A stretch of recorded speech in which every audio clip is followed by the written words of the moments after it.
Aprovohet propozimi i prokurorisë që seancat e kalon në seancë të mbyllur gjatë dëgjimit të dëshmitarit anonim AD.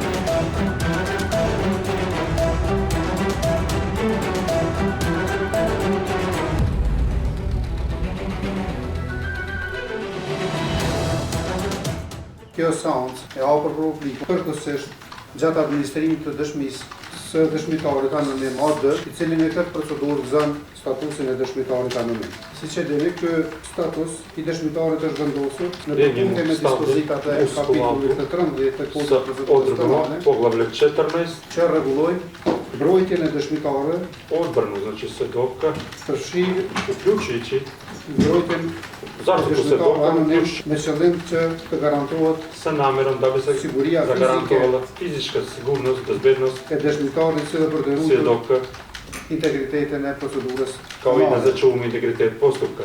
Përmbajtja e dëshmisë së këtij dëshmitari Sadržaj svedočenja ovog svjedoka përfshin rrethana uključuje i okolnosti dhe informacione që në rast të ekspozimit i informacije koje, ako bi se në u këtë seancë slučaju, znači publike rasvjetli u ovom javnom pretresu, mund të cenojë sigurinë e tij mogu da ugrože njegovu në të sigurnost procesit gjyqësor i bezbednost ovog sudskog procesa dhe rrjedhimisht mund të ndikojnë i mogu ticati negativisht në mbarojtjen e shqyrtimit gjyqësor. negativno što se tiče odvijanja ovog sudskog Prandaj në përputhje me paragrafin 2 të stoga u ligjit skladu sa stavom 2 289 të Kodit Procedurës člana Penale, 289 Zakona o krivičnom postupku, konsiderojmë se smatramo da përjashtimi i individëve të caktuar nga salla da isključenje neke lica iz sudnice, nuk do të ishte mjaftueshëm određenih lica iz sudnice ne bi të bilo garantuar dovoljno mbrojtjen e nevojshme. da bi zagarantovali, znači, potrebnu zaštitu.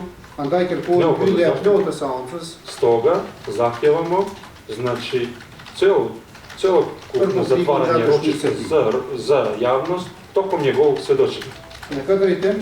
U ovom pravcu Kërkojmë nga gjykata të aprovojë kërkesën e zahtjevamo od suda da usvoji zahtjev tužilaštva dhe të urdhërojë që kjo seancë të zhvillohet në dyert të mbyllura i da daje naredbu da se ovo ročište odvija sa zatvornim vratima, në mënyrë që të respektohet tako da bi se të poštovalo, respektohen dispozitat ligjore për kako mbrojtjen bi e se poštovali zakon. Nga ana prokurorit të shtetit, Nakon predloga od strane državnog tužioca marrjes së mendimit nga mbrojtja, i uzimanje mišljenja od strane odbrane, trupi gjykues merr këtë akvendim. sudsko veće donosi ovo rješenje.